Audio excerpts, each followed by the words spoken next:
were watching the space shuttle take off, and Yes? it exploded.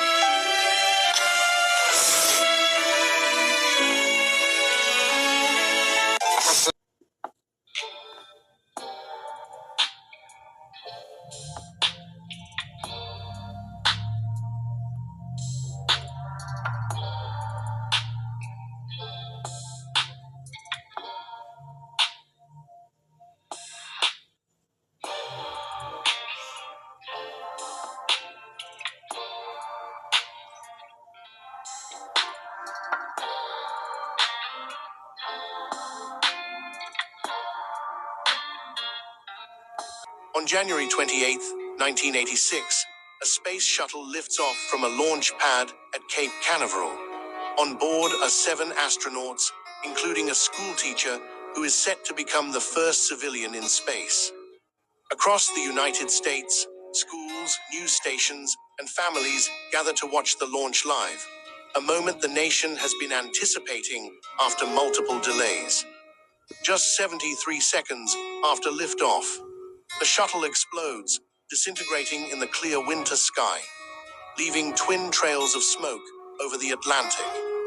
All 7 astronauts are killed. This is the story of the Space Shuttle Challenger disaster.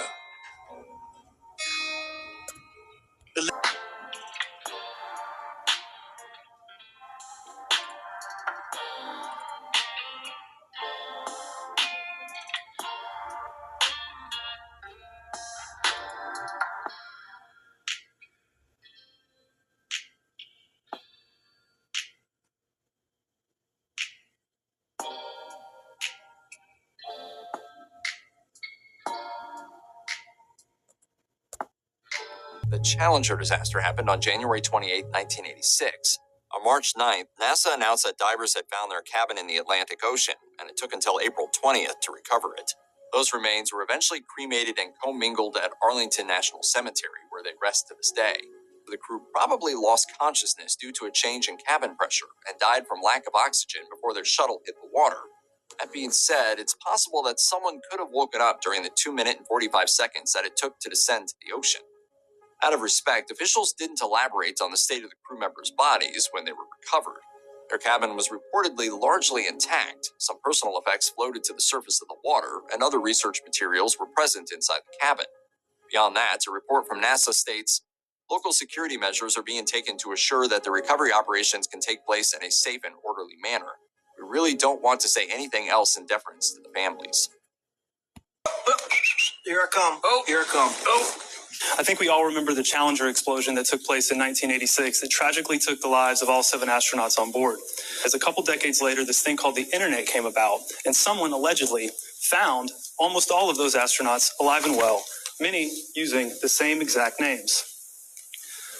As you can see here, we have Challenger astronaut Judith Resnick and also Judith Resnick, Yale law professor. Michael J. Smith, the pilot of the Challenger astronaut, and also professor at University of Wisconsin, now retired, Michael J. Smith. Commander Dick Scobie, who is now president of Cows and Trees. Now, if you'll notice, they all have the exact same faces 30 some odd years later, the same exact name. Ms. Resnick was questioned at Yale by a journalist, and she panicked and ran from the camera. Why? Conspiracy about space shuttle. I want to be polite. Mr. Michael J. Smith was also questioned, and he said, yeah, we look alike, but that's not me.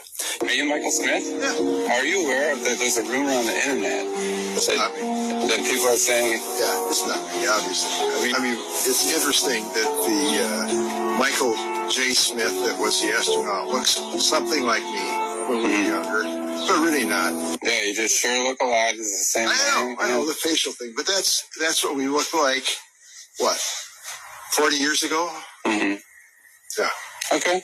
Yeah. Well, thank you. Yeah. And we're supposed to believe that 3 people from one space flight have exact lookalikes that have the same age and same exact names. Sir, Mr. I'm going to have to Sir, this is a public comment. I know what it is, sir. I'm very familiar with the public comment. Okay. Thank you very much. Will you let me finish for at least 10 No, seconds? sir, you're finished. Thank you. Thank you for taking away my freedom of speech today in here. I did not take away your freedom of speech. Yes, you did. I don't want to hear it from you Just people because down it's here. an uncomfortable Stop. topic. Officers, please remove this man from the room. He's violating the First Amendment. I know what it is, sir. I'm very familiar with the public comment. Okay. And part of the public comment is that you're only allowed to address things that we have jurisdiction over. We have no I have a jurisdiction. direct request at the end of this that is in your purview, sir, please. I do. Can we hold the time, please? I have a direct request that... Listen to me. Okay. Very carefully. Mr. Richardson, would you give an opinion in regards to this, please? Yes, public comment is reserved for issues or topics that are under the jurisdiction or control of the county commission or that are relevant to the business of the county commission. So if your request at the end is going to explain why that falls into any of this, make that request now before you continue. Absolutely. So as I was saying, I'll just end it with what I was ending with. But the ask is that Ms. Pritchett, who knows very well about questioning science, whether it be COVID or fluoride, I'm just asking you all to question the science here. Your Goodson and Pritchett, your district covers the Kennedy Space Center. This launched from the Kennedy Space Center. You have the ability to help me in sounding the alarm and asking the federal government for help. If this is contained in your area, I should be able to at least address something that happened here. Don't you agree? That's not within the jurisdiction or authority of the county commission. Thank you very much. Will you let me finish for at least 10 No, sir, seconds? you're finished. Thank you. Thank you for taking away my freedom of speech today in here. I did not take away your freedom of speech. Yes, you did. I don't want to hear it from you people down here. Just because this is an uncomfortable topic. Officers, please remove this man from the room. You just violated the First Amendment. I didn't violate the First Amendment. You violated the rules. This is a limited public forum, and the meeting is for the purpose of the business of the county commission. It's not for this purpose. Now, if you want to go too, take him out too. Officer, take him out also. People are still alive 30 years later. I don't believe these people even were on the Challenger. I was in the classroom. I think I was about 12 years old, and I saw this explode on TV. They put it on. You know, there was a teacher on board, Krista McCullough, and I was led to believe that all 7 people died in the disaster. I think the first one that came out was that Judith was still alive, now a professor at Yale University. Same name, Judith Resnick. This guy here looks like it could be this guy. His name's Claude. I don't know, they have the same last name. They're both Michael J. Smith.